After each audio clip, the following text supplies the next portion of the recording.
Hey everyone, it's Steven from Tostemac alongside my younger blah blah blah. Okay, look, I'm not gonna Back to the norm we see. No, I'll keep it in this time, I promise. Hey everyone, it's Steven from Tostemac with my younger brother Thomas, and welcome back to another Tostemac podcast. Now, I know there wasn't one on the first week of this month, and the reason for that is I was recording a video for the event for the Best Buddies Friendship Walk. If you haven't seen that yet, I highly recommend it. Just go to Tostemac and look up that Friendship Walk. It was actually a lot of fun. I'm glad I got to go. And it was something that I haven't really done before, and that was like going to a Best Buddies event. And it's actually the topic I want to talk about today. Not necessarily Best Buddies, because I would need to talk to one of them for this kind of podcast, but the idea of trying something new. As I've said many times in these videos, the month of April for me, I've made to try new things. Because usually the month of April is like for Autism Awareness and Acceptance Month. However, since I do autism content all the time, it's kind of repetitive for me.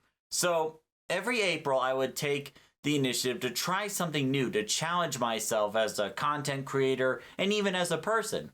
Whether it be doing heavily edited videos of a children's card game.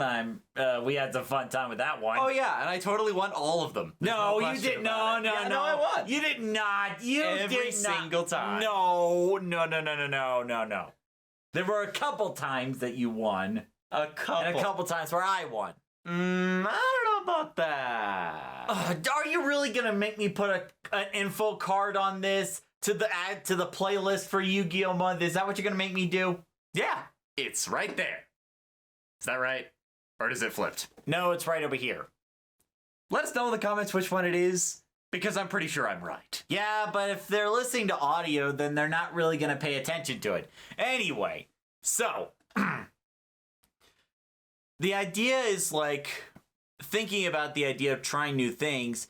It's kind of funny that I would dedicate a whole month to this kind of tradition because back in our childhood, Thomas and I, well, let's face it, we sucked at trying new things. Yeah, pretty much. We had to be sort of punted into the matter.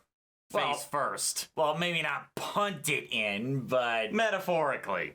Yeah, metaphorically. That's the pain of the new thing was about that. Because the thing is, like, as children, we were a stickler for routines. We were very unsure about, like, new things in general. And I think the biggest challenge for us in terms of, like, trying new things was definitely food. Yeah, that's pretty typical, I believe, for those with autism. And, yeah, can speak to that myself. Steven can speak to it. Yeah. I remember one time, where as a little babby in elementary school, I had a complete and utter panic attack because of the fact that there was no food in the cafeteria available except for a grilled cheese sandwich. I had convinced the staff in the area that I had apparently died. How? Wait. First off, you were getting upset because the cafeteria had grilled cheese sandwiches? That was the only thing they had. As a kid, I'd be all over that. I'd love grilled cheese sandwiches. How do you not love grilled cheese sandwiches? There's just something about the texture. It just doesn't work. Wait. So you're telling me you would eat a oven-baked salmon, yeah, which is all sorts of slimy, but you can't stand eating a grilled cheese sandwich because of texture? Well, here's the thing. The salmon is consistent all along the way. With the grilled cheese, especially if it's like the school cafeteria kind where they're basically plastic, the outside is like into the friggin' thing. And then when you finally get inside, it tastes like nickel. Oh, we'll censor that. Great, Thomas. I specifically said no swearing. Okay, we'll cut to the next part. And now, so what ends up happening is you have the freaking sandwich and like the outer shell, and especially these cafeterias make them like they're made of plastic. It's like there are not that hard, Thomas. And the moment you finally get a bite into the thing, it's just like Nickelodeon slime crawling down your throat. No. Mucus. No. Going down the No, throat. take that back. Take that back. No, I don't think I will. No! You cannot compare the gooey buildings of cheese to mucus. How dare you? Well, it's not great when it ends up like in the solid-ish bits that like don't cook thoroughly. So it's like this weird mix of, it's like you kind of get the gooey cheese and you're just kind of like, maybe this is good, and then one of the solid chunks slides down like a loogie and you're just like, oh. When do we start talking about loogies? I'm talking about the grilled cheese sandwich. No. When the grilled cheese is done right, you have the crunchiness to the outside, the creaminess of the cheese on the inside. That's not supposed to be. Yeah, well, somehow they messed that up. Point of the story being that I had announced to the staff there that I had died and the grilled cheese killed me. So it's not like the people there were convinced that you were dead. You were announcing to someone I had died. Oh yeah, no, I had made it abundantly clear that I had died. Can you imagine going to a crime scene? You go find a body and the body just announces, I am dead. Yeah, it's just like, I'm dead, by the way. Just like Hungry Box to the crab, I'm over here to the grilled cheese. It killed me. It's over. All right. So getting back to like picky eating, like I was usually a bit better in terms of like trying different varieties of foods, but for Thomas, it was either cereal, a McDonald's Happy Meal, or the weirdest combination I still can't understand to this day is, unless you're in Minnesota, I can already tell what it is. Peanut butter and sprinkle sandwiches. Look. I still eat those. No, they're good. You still? It's kind of like when you have like peanut butter and like ice cream or something, or like peanut butter and something sugary. It's like that. Tom, look, their combinations I can understand. Like peanut butter, better yet, it's like Reese's. No. It is not Reese's Puffs. Reese's Puffs. No. It is not. No. It is not.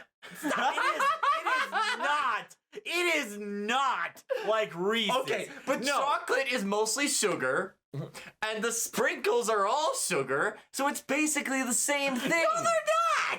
It is very much the same. No, there is not. There's a difference in texture and taste.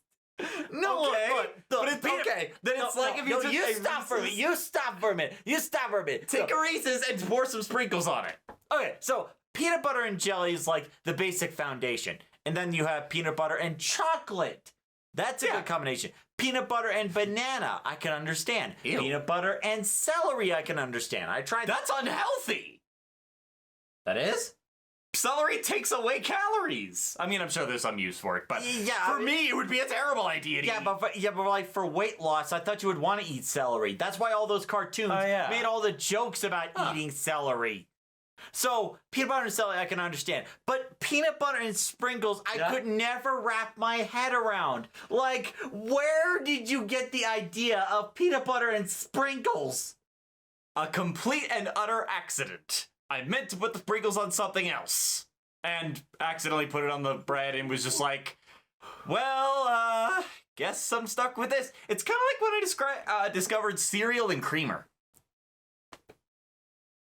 It's like it's like we're just starting this podcast and it feels like I don't even know you anymore. Also, by the way, cereal before the milk, that's the law, that's the rules. I don't make them, that's the truth. Fine, yeah, that we can agree on. But it's just like, if it was an accident, what did you mean to put the sprinkles on?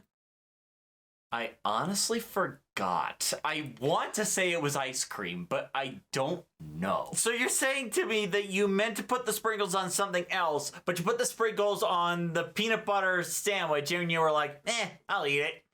Well, I nibbled it first. I had to make sure that it was good, and then I was like, yeah. That's I one found of the the things. heavenly elixir. That's one of the things Thomas and I used to do when trying new things. We would do like a nibble of it, and it's like that one episode of SpongeBob when Squidward first eats a Krabby Patty. Yeah. Where it's like the teeth just kind of extending forward, trying to get the tiniest of bites. Pretty much. So wait. First we were talking about peanut butter and sprinkles. Yeah. And now you're talking about cereal and creamer. Yeah, that was one of the other accidental mistakes I concocted. How did you make that accidental mistake? Was making my coffee, was making my cereal, accidentally put the milk in the coffee and the creamer in the cereal. You. Surprisingly, it didn't really taste any different. It really didn't at all. I can't. Now who's being picky? Yeah, but this is how things are normally supposed to go. Now, Brandon, I don't drink coffee, so I don't know too much about it, but I do know enough that coffee is supposed to go with creamer. Yeah. And cereal is supposed to go with milk. There was only one other time where I did mac and cheese and creamer, but that was not an accident. That was because we were out of milk. Yeah, and the creamer honestly substitutes for the milk as long as it's regular flavored. Yeah, okay, I'll give you that one, but... And then the hazelnut's not too different. And then the French vanilla is basically the same thing, but it's just got a tiny little bit of vanilla flavoring. Now, if it's something like pumpkin spice, then it's a little bit different. And then it's sacrilege because you're wasting pumpkin spice creamer when it should be in the coffee. Oh, so it's sacrilege. Yeah. Like a cardinal sin. Yes. Sentence is death. Oh. Bye, guys!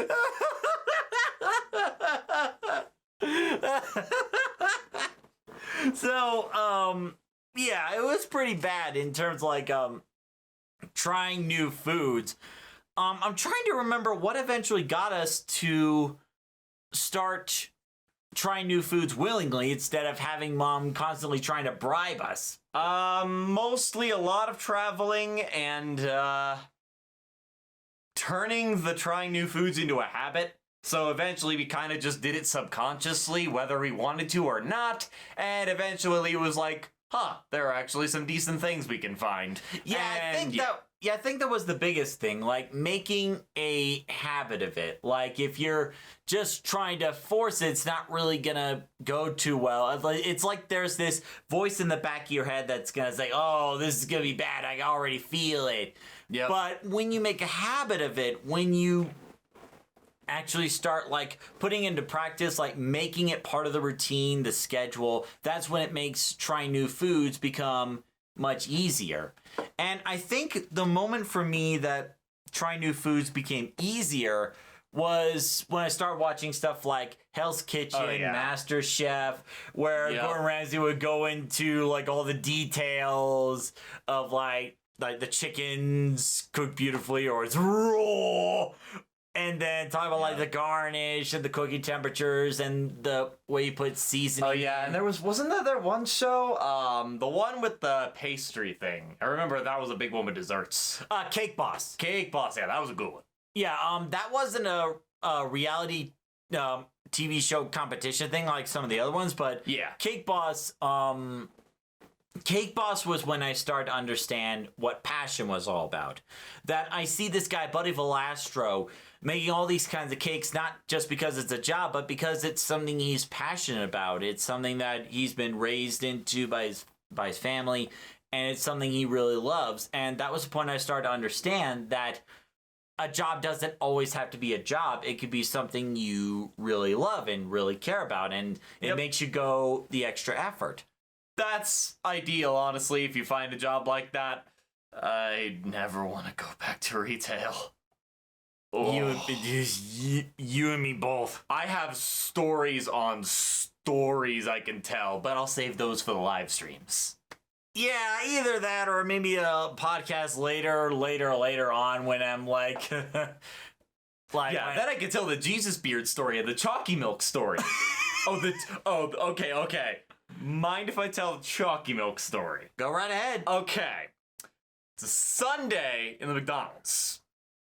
And it seems totally peaceful, you know, it's raining, it's like a gloomy day, so nobody wants to go out of the house. So we were just thinking, it's just gonna be some straight relaxation, prep orders for the drive-thru, but from there on, it's nothing big, and I don't have to clean up anything. In case you're wondering, yes, he did work at a McDonald's at one point, just for clarification. Yes. Yeah, it's like I wanted a McDonald's, wanted a gift shop, and one research thing for a while, and then I moved here.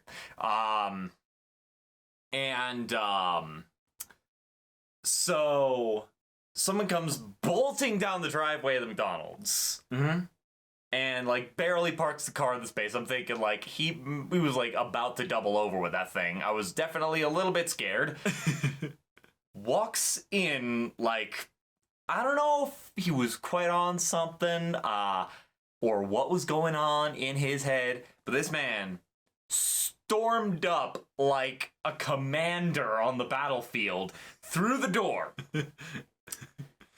Walks right past the register where I was doing cashier stuff. Like, they just kind of had us doing everything because there were not great workers' rights. And this guy storms past the register, goes right to the beverage, like, dispensers. Grabs one of the cups, because at the time McDonald's was doing that thing where they kind of had cups just out in the open. Yeah. And tested every single one of them. What? Paused for a moment, threw the cup down, and stormed over to the register and is like, and I remember the exact wording, I'll eliminate any obscenities. Oh God, it's like, wait, it's like, was he like storming towards you and then you were like kind of cowering behind the register? Not necessarily like... cowering, I was just kind of like just trying to like maintain posture. The last thing I want to do is show a sign of weakness. Show their weakness.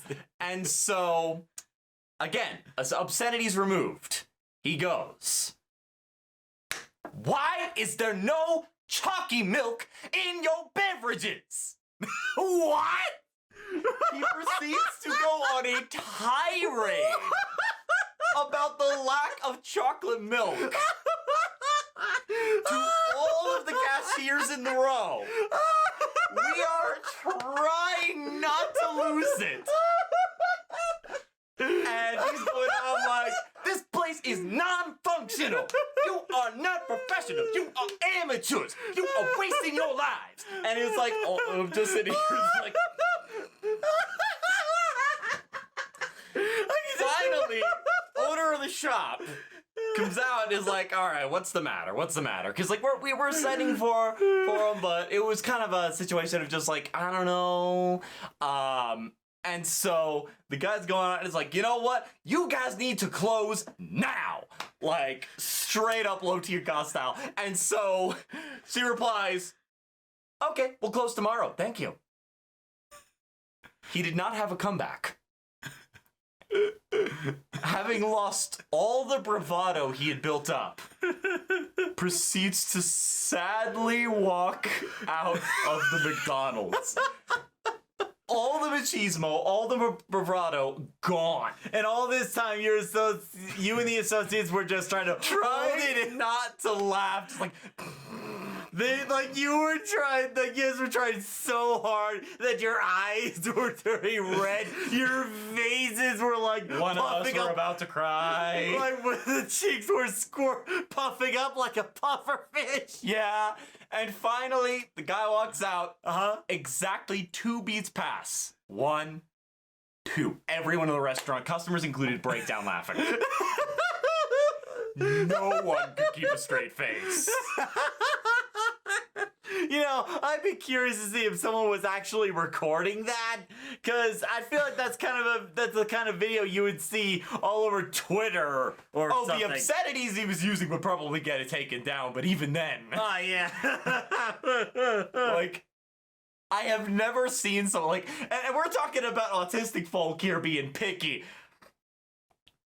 I don't think I ever got to a point where I threw a complete tantrum in the middle of McDonald's because the soda fountains didn't have chocolate milk, which was in the fridge open to see for all behind the counter. Yeah, I mean, I've seen you have meltdowns about like a restaurant not having what you want, or like you not getting what you want, or maybe you got hurt. But I never, like you said, I never saw you have a tantrum just because the soda machine. Which, by the way, why would a soda machine have chocolate milk in the first place? I mean, it has water, lemonade, Coca-Cola, maybe Powerade, but they never, not once, had milk or chocolate milk. I should know. I've been through fast food restaurants half of my life. And the worst part is that the guy didn't say chocolate milk. He specifically said chalky milk. We wouldn't even have that! I'm just thinking, like, this guy's gotta be, like, in his upper 30s. Like, this is someone who's got some years on him. And he's unironically saying chalky milk. This is just... So that's the story. Well, that was a major sidetrack. So yeah, getting back to the topic of, let's see, I guess we already talked about trying new foods and how we made it into a habit. I guess we could look at other things like, God, I don't know how to follow up with that. I don't know how to follow up with that. Good Lord. It's a good story. It's a great story, but how am I supposed to follow up with that? I mean, I guess we could talk about, like, I guess we could talk about the transition from high school to college. That counts as trying a new thing. Oh, yeah, that was definitely one. Yeah, so that was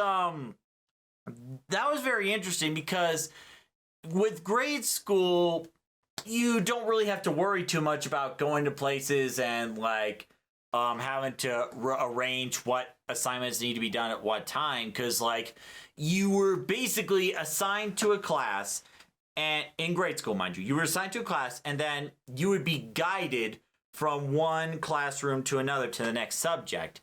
They just give you the information, and they expect you to, for lack of a better word, regurgitate it on a quiz or test. Yeah. And that was pretty much it. But with college, it was a much different story because you had a lot more freedom in the sense that you create the schedules, you decide when to go to what classes at what days, and you have to get the materials needed for that class. Because in grade school, they would give you the textbooks. In college, you had to get them yourself. Like, oh, welcome to college. You want to be a big boy? Get the dang books yourself. Yeah, that'll be $400, please. Oh, that's like that's not even the highest price I saw. Yeah. Like in computer classes and some science and medical classes, there were whole bundles of books. Like I'm talking 5 or 6 books shrink wrapped into one bundle. Yep. Being sold, and it's required because the college stuff will tell you if it's optional or if it's required. If it's required, you have to get it for the class. And these bundles would cost around like $700 to $800 total for that bundle. Man, mind you, this is not part of the college tuition. This is just for the books. So $700 to $800 to use a bunch of books, which, by the way, you can't always sell them back to the store. There are some books that they don't won't do buybacks. Take. Like worksheets, worksheet like books. And some of them they'll only have on rental, so if you actually wanted to keep the book, too bad. There aren't even PDFs of them online, and you just have to send them back, and you can't purchase them because of the fact that they are only for active students. Well, not only that, but like sometimes when you do the buybacks, you don't always get the full amount. You only get back like a certain amount. Pretty much. So yeah, that sucks. So there's a lot more freedom in terms of like making your schedules, like doing the assignments, and there were also clubs. Now, mind you, high school had clubs, but they're unless they're athletics or music, you're probably not doing anything. They were mostly run by the teachers, but with college clubs, they were run by college students. They were people that got permission from the facility to run these clubs and have these extracurricular activities. And they weren't really for college credits, mind you. They were just for like hanging out, making friends, stuff like that. Yeah, they're basically the sort of prototype of going into the real world and just going to a facility that has like an organization or something. Yeah, exactly. So it's like you get to meet more people and it's good practice.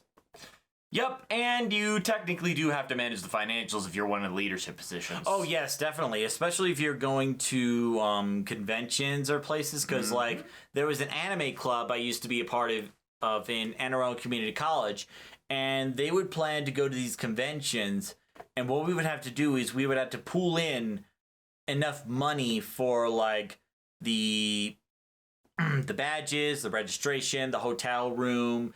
And mind you, it wasn't that we each got our own hotel room. We only got one hotel room. Yeah, you bunk together. If there's more than 4 of yous, some of y'all are sleeping on the floor. Exactly, and I was one of the people that usually slept on the floor. Like, we would literally get sleeping bags for those who were sleeping on the floor, and like, it was only like the club president and vice presidents and those people that would usually get the beds. The rest of us peasants would have to lay on the cold floor with sleeping bags. See, the thing is, as long as it wasn't like a terrible hotel, usually I would actually call dibs on the floor. Usually it was cooler. Yeah, okay, yeah, I'll give you that. And there was actually one particular time when we were going to, I'm not sure if it was like Anime USA or if it was Otakon, one of the two. Because back then in Maryland, those two were like some of the biggest conventions to go to, aside from Katsucon, of course. There was one time where we were bunking in, we were all sleeping, and I was in the sleeping bag. I kid you not. One of the club members wakes me up in the middle of the night saying, hey, I can't help but notice that you're snoring all night. Can you please stop that? Yeah, the problem is he does snore like a bear. Look, I can't control it, okay? I tried. It's like, I tried clearing my nose. I tried those straps that are supposed to keep your nostril airways open. I don't know what else to do. Well, luckily we have devices now for that. We do? Oh yeah, that's the same thing that Ma uses. So that way she has peaceful sleep. Are you talking about that little machine you strap a mask to? Yeah. Oh. But I'm not sure if it would really work, because I kind of stumble around and move around all the time in my sleep. Attached with a cord. Fair enough. So, yeah, I got woke up, she told me that, and I was like, oh yeah, let me fix the one thing that I have absolutely no control over. Yeah, that's, unfortunately the reality of the situation. And it was like, when I was going back to bed, I probably would have snored on purpose that time. Just out of spite. But there were a lot of fun moments there. I got to go to all sorts of places and stuff. The other club I was in was the gaming club at Anne Arundel Community College. I kid you not, me and Sean were going in there, and I probably told this story in another podcast, but there was a time when me and Sean would go into the gaming club for the first time, and I was like, hello, is this the gaming club? Everybody turns, points to the sign sheet, and unanimously announce, sign it! It was like, okay. Sounds about right. Okay. That sounds about right. Then one of us says, now your soul belongs to us. Typical fare, yeah. Especially at a community college, yep. Yeah, it was a lot of fun. But, it definitely took some getting used to, but I eventually got around to it and really enjoyed the new freedom. But what about you, Thomas? You're still in college. Yeah, I mean, especially this is relevant to moving house and all. Right. Started at community college level, like, I wanted to do music, but it was a situation where funding was just not gonna happen if I did that. So I ended up settling on computer science. I get to 1 semester away from graduating. Well, 1 semester they were really unclear It's about kinda class requirements. complicated. But for all intents and purposes, 1 semester, and I could argue with the dean if he tried to say there was more. And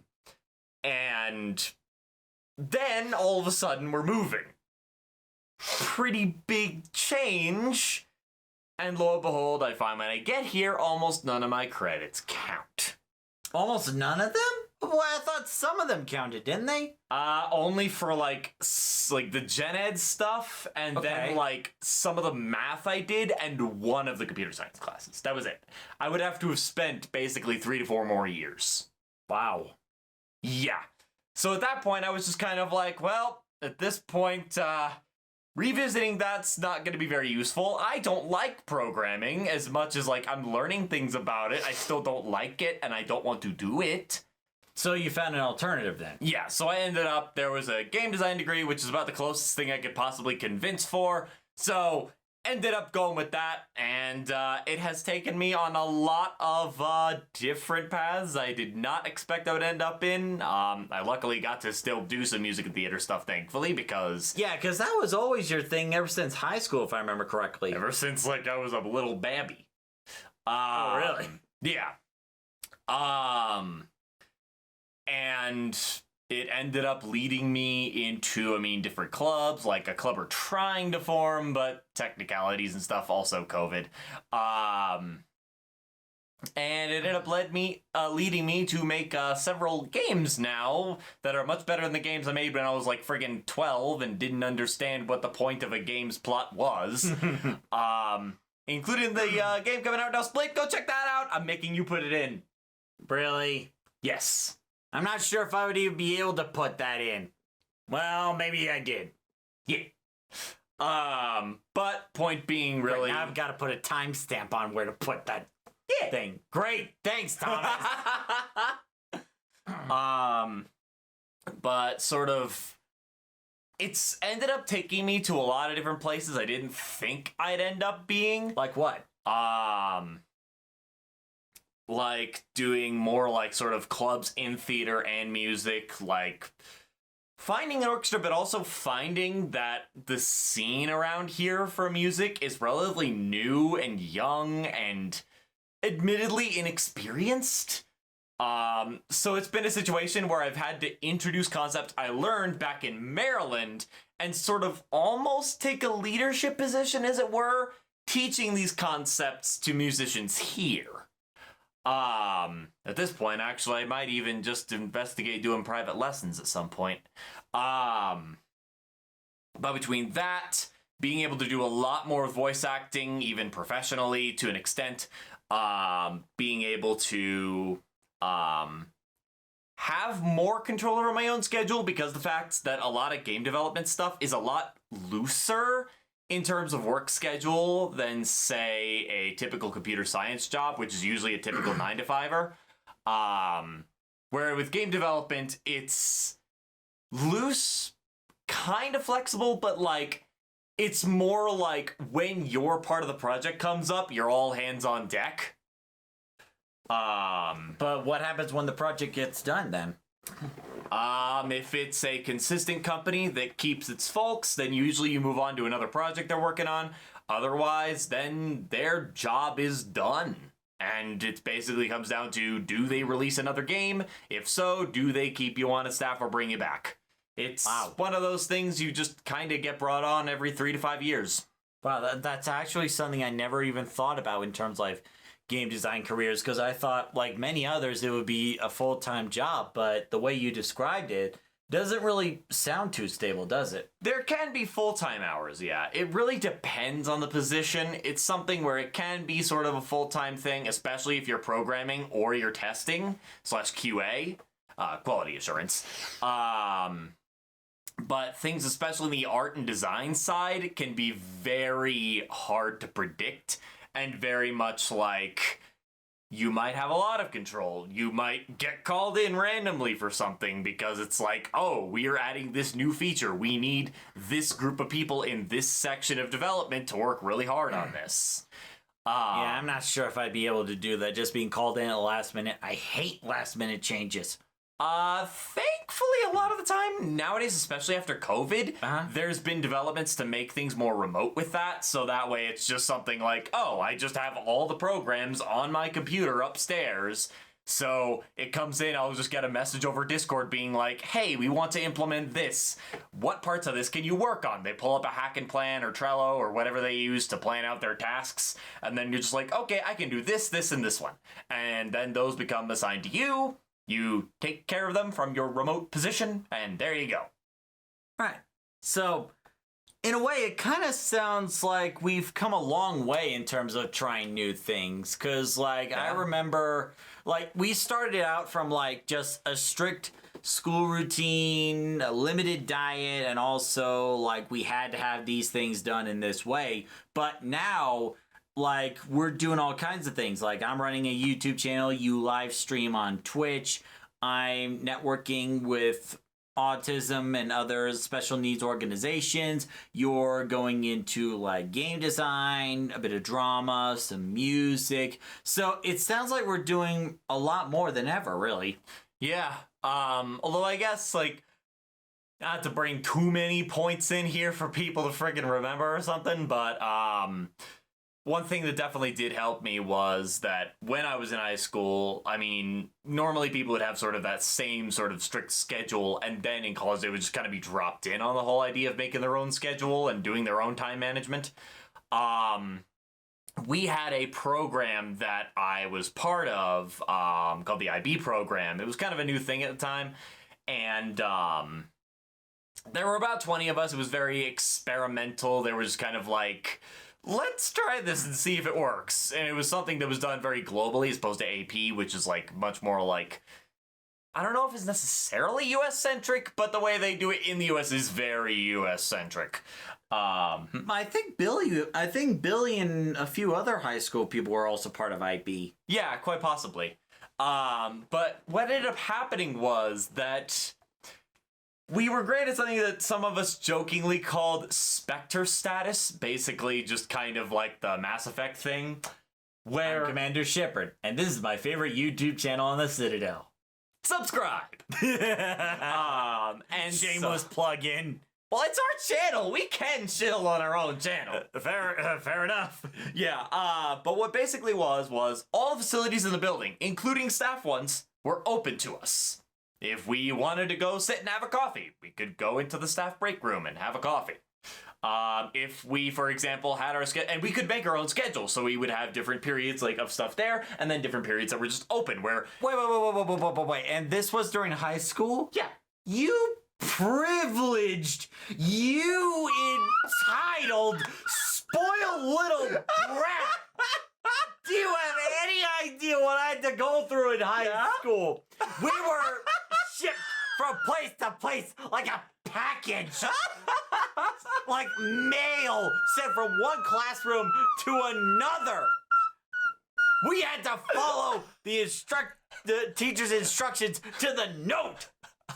We couldn't even go to the computer lab if it wasn't for like a class project. Like, I couldn't even watch Google videos or watch, like, or check emails or, like, watch Red versus Blue. I couldn't do any of that unless we were with a class and unless that we were working on something. And you're telling me, you IB people got to do whatever you want. You had free range. To go to whatever classroom you want, have a cup of coffee, sit on the table, have your legs crossed and be like, oh, yes, do go on. You told me that's what you were doing the whole time? Well, to be fair, here's the balancing point. We had college level projects. Oh, I'm sorry, Thomas. I had no idea you had the burden of college projects. Oh, the horror. Oh, the agony of having the freedom to do whatever you want. Speaking from the perspective of someone currently suffering a lot of things with university assignments, that's not a privilege. It's a pain. It kind of sounds like it. You said that you could make your own schedules. Yes, but it's like college, where you needed to take a certain number of credits at a certain amount of time in order to graduate properly. So there was break time, and we could use any of the facilities, but most of the time it was usually for work or for lunch break. We literally, like, for example, I would, because we could also leave the campus when we wanted, I would just walk over to the McDonald's, grab a bite to eat, come back, get to work. And now you're telling me you can leave the campus. As long as we got our work done. We weren't even allowed off campus unless it was a field trip or unless it was the end of the day. Yeah, here's the thing. We still had to attend classes unless it was a situation where the class was just like, oh, we don't have any lesson today, just get your project work done. Which, to be fair, again, happens in college. Most of the time, it was a situation where it wasn't just like, oh, we could just decide not to show up today. It was more like, attend the classes you have today, then a lot of us just go to the IB room, hang out, get work done, probably watch something like Don't Hug Me, I'm Scared was popular at the time. And then afterwards, usually I'd have like a bunch of music stuff that would keep me there till like friggin' late night. I was robbed. I was ripped off. I was betrayed. I was robbed by you. Well, I got to try new things.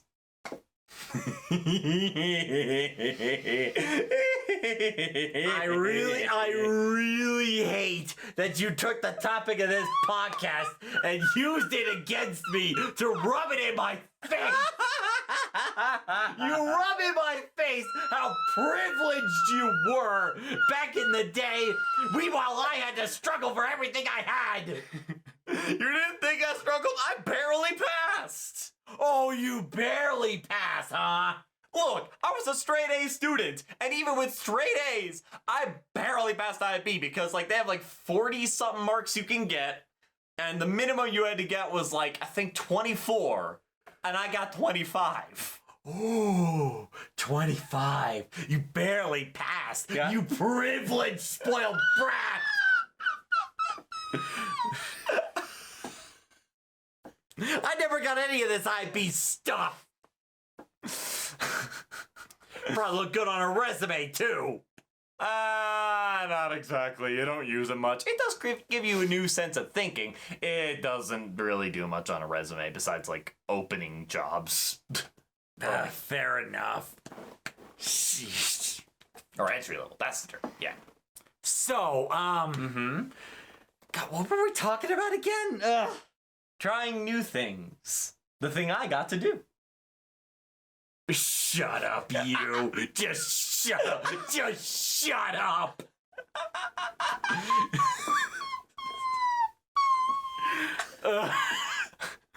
So yes, we definitely came a long way from where we originally started, and now we're trying all sorts of new things and still trying new things to this day. And I gotta say I'm happy for the experience of said try new things, because those kind of experiences not only opened your mind to what else is there in the world, but it can also, improve you as a person due to the experiences you have, the people you meet, and things that challenge your current way of thinking. Yeah, I mean, couldn't have said it better. Really? Are you sure? You sure you can't think of anything else in your IB little mind about something more sophisticated to say? Well, it is a little mind, so... I still hate you. Look, it wasn't even as much as it sounds like. The work was long projects we had to come up with the concepts for. It wasn't even formatted. It was just okay, propose a project and get it approved and then do the project. I mean, does it actually help you with the college and real world stuff you do today? I mean, it's provided me with structures for stuff like essays and creative projects and stuff. So, pretty much did. Also, my essay writing is pretty strong, I'd say, if I do say so myself. Yeah, you tell that to the person who writes scripts for videos that get hundreds and thousands of views. Hundreds of thousands? Hundreds or thousands. I wish it was hundreds of thousands. We'll get there. Like and subscribe to promote. Thanks for the shilling. It's all my job. I think this is probably a good stopping point for the podcast because I'm kind of running out of things to say and I'm still jealous of you. You're trying new things. Podcasting is hard. You're doing a good job. This is a backhanded compliment. This is a backhanded compliment. I know you do not mean that, you jerk. I mean, it is hard to do. Yes, admittedly, it's a bit harder than I thought it would be, especially when you have someone who's all so high and mighty. It's all these experiences. Hey, we're all trying new things. I'm gonna stop this podcast before you rub this in any further. Thank you very much for watching this podcast or listening to this podcast or whatever you do. I hope you enjoy it. If you did, consider liking and subscribing to Tostemac to stay up to date on our latest videos. And maybe we'll do more podcasts like this whenever we can figure out what subjects to talk about. That's not involving IB. Privilege. It was one program. And until the next one, see you later. Bye-bye.